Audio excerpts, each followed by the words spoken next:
Sri Parashakti Vidyala CBSE Class 7th Subject Physics. Good morning students, 7th standard physics chapter 13 motion and time. Refer page number 148. Measuring speed. Measuring speed. Having learned how to measure time and distance, you can calculate the speed of an object. Let us find the speed of a ball moving along the ground. So speed நம்ம calculate பண்ண ஒரு ஆப்ஜெக்டோட speed நமக்கு தெரியணும் அப்படின்னா நமக்கு என்னெல்லாம் தேவை, அந்த ஆப்ஜெக்ட் எவ்வளோ டிஸ்டன்ஸ் போயிருக்கு, எவ்வளோ டைமில் எந்த அளவு டிஸ்டன்ஸ் கவர் ஆகிருக்கு அப்படிங்கிற ரெண்டு விஷயம் நமக்கு தெரிஞ்சால் ஸ்பீடை வந்து நம்ம கால்குலேட் பண்ணலாம். Speed is the distance covered by an object with time. So speed formula என்ன, speeds equal to distance by time. So இந்த ஆக்டிவிட்டியில் நம்ம என்ன பார்க்க போகிறோம் அப்படின்னா, ஒரு பாலோட ஒரு கிரவுண்டில் உருண்டு போகக்கூடிய ஒரு பாலோட ஸ்பீட் என்னன்னு நம்ம கால்குலேட் பண்ண போகிறோம். So activity 13.3, draw a straight line on the ground with chalk powder or lime and ask one of your friends to stand 1 to 2 meters away from it. Let your friend gently roll a ball along the ground in a direction perpendicular to the line. Note the time at the moment the ball crosses the line and also when it comes to rest. How much time does the ball take to comes rest? So அந்த ஆக்டிவிட்டியில் என்ன கொடுத்துருக்காங்கன்னா, ஒரு straight line, page number 149 அந்த picture இருக்குது. அந்த பிக்சரை பார்த்தீங்கன்னா புரியும். ஒரு ஸ்ட்ரைட் லைன் ட்ரா பண்ணணும். அந்த லைன்லேருந்து 1 மீட்டர் ஆர் 2 மீட்டர் தள்ளி உங்களோட ஃப்ரெண்டை வந்து நிற்க சொல்லணும். ஸோ அங்கேருந்து ஒரு பாலை ரோல் பண்ணி விடணும். அப்படியே ரோல் பண்ணும்போது அந்த பால் இந்த லைனை எப்போ கிராஸ் பண்ணுதோ அந்த டைமை நம்ம வந்து என்ன பண்ணணும், நோட் பண்ணி வச்சுக்கணும். ஸோ அந்த லைனில் இருந்து உருண்டு போய் ஒரு இடத்துல பால் வந்து ஃபிக்ஸடாக நிற்கும். அதுதான் ரெஸ்ட் பொசிஷன். ஸோ அந்த லைனில் இருந்து அந்த ரெஸ்ட் பொசிஷன் வர்ற வரைக்கும் அந்த பால் எந்த அளவு டிஸ்டன்ஸ் போயிருக்கு அப்படிங்க ஃபஸ்ட்டு டிஸ்டன்ஸை நம்ம மெஷர் பண்ணணும். அடுத்து டைம் நமக்கு தெரியும். ஸோ ஏன்னா நம்ம டைம் நோட் பண்ணி வச்சுருக்கோம். லைனை க்ராஸ் பண்ணும்போது என்ன டைம், அந்த பால் போய் ரெஸ்ட் பொசிஷனில் போய் நிற்கும்போது அது என்ன டைம், எவ்வளோ நேரம் ஆயிருக்கு, 2 மினிட்ஸா 3 மினிட்ஸா, இதை நம்ம கால்குலேட் பண்ணி வச்சுக்கணும். ஸோ ஸ்பீடோட ஃபார்முலா என்ன, speeds equal to distance by time.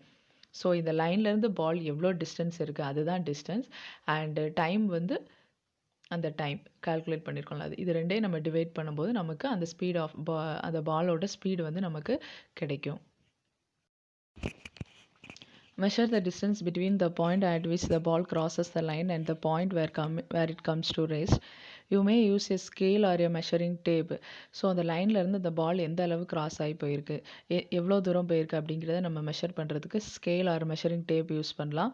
இதே ஆக்டிவிட்டியை இல்லை different groups repeat the activity.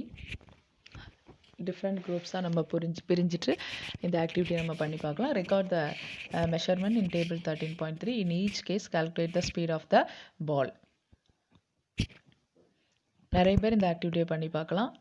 So distance vary ஆகலாம், டைம் வேரி ஆகலாம், பட் ஸ்பீடை வந்து என்னாகும், கொஞ்சம் சேமாக வர்ற மாதிரி இருக்கும். So you may now like to compare your speed of walking or cycling with that of your friends.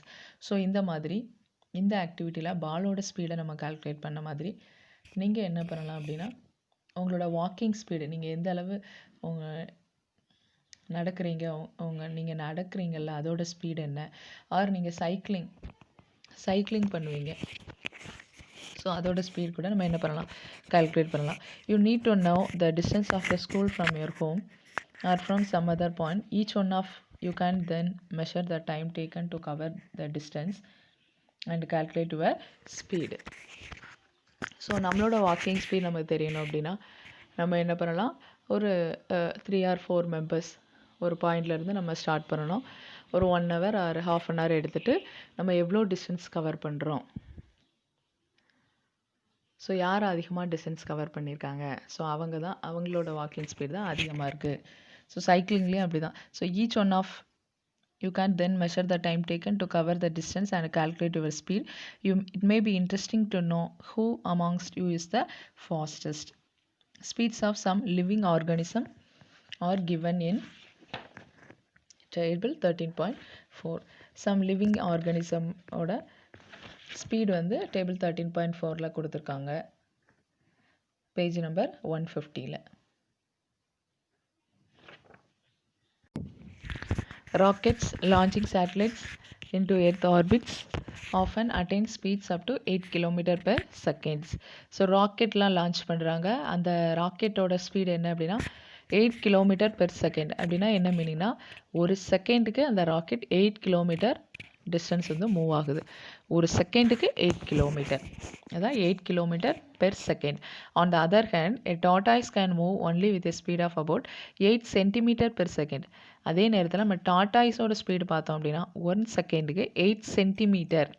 நீங்கள் சென்டிமீட்டர் ஸ்கேல்லாம் வச்சுருப்பீங்க உங்களோட பாக்ஸில், 15 சென்டிமீட்டர் ஸ்கேல். அதில் 8 சென்டிமீட்டர் எந்த அளவு இருக்குது, அந்த அளவு தான் டாட்டாய்ஸ் வந்து ஒரு செகண்டில் மூவ் ஆகுது. ஸோ ராக்கெட்டோட ஸ்பீட் 8 கிலோமீட்டர் பெர் செகண்ட், டாட்டாஸோட ஸ்பீட் 8 சென்டிமீட்டர் பெர் செகண்ட். இதுதான் இதோட டிஃப்ரென்ஸ். ஸோ யூனிட்ஸ் எழுதும்போது கவனமாக எழுதணும். அந்த கிலோமீட்டருக்கு பதில் சென்டிமீட்டர் நம்ம போட்டோம் அப்படின்னா அதோட டோட்டல் மீனிங்கே வந்து சேஞ்ச் ஆயிரும். So can you calculate how fast is the rocket compared with the tortoise? So இதிலே நமக்கு தெரியும். ஸோ இதுலேயும் 8 தான் இருக்குது, இதுலேயும் 8 தான் இருக்குது, இதுலேயும் செகண்ட்ஸ் இருக்குது, இதுலேயும் செகண்ட்ஸ் இருக்குது அப்படின்னு ரெண்டோட ஸ்பீடும் சேம்னு நம்ம சொல்லிட முடியாது. ராக்கெட்டோட ஸ்பீடு தான் அதிகம் டாட்டாய்ஸோட கம்பேர் பண்ணும்போது. So once you know the speed of an object, you can find the distance moved by it in a given time. All you have to do is to multiply the distance by time. Thus distance equal to speed into time. So speed is equal to distance by time formula நமக்கு already தெரியும். இதில் நம்ம distance நம்ம calculate பண்ணணும்னா ஸ்பீடையும் டைமையும் நம்ம என்ன பண்ணணும், multiply பண்ணணும். You can also find the time of an object would take to cover a distance while moving with a given speed. So டிஸ்டன்ஸோட formula speed into time, and டைமோட ஃபார்முலா அதிலேருந்து நம்ம எடுத்தோம் அப்படின்னா time taken's equal to distance by speed. You might have seen a meter fitted on top of a scooter or a motorcycle. Similarly, meters can be seen on the dashboards of காரில், ஸ்கூட்டரில், motor cycle இதிலலாம் வந்து முன்னால் ஒரு metre இருக்கும், நீங்கள் note பண்ணியிருப்பீங்க. Car, buses and other vehicles.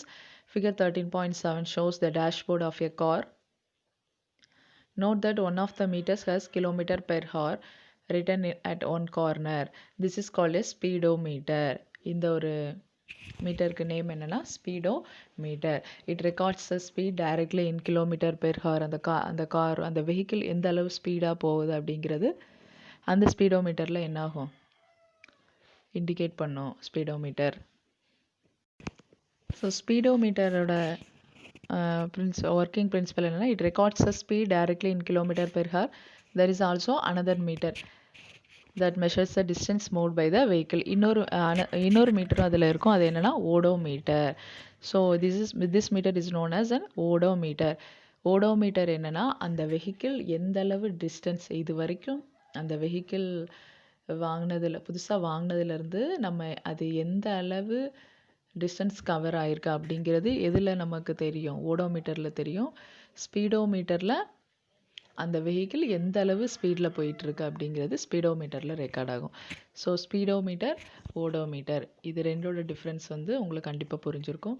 And page number 150ல்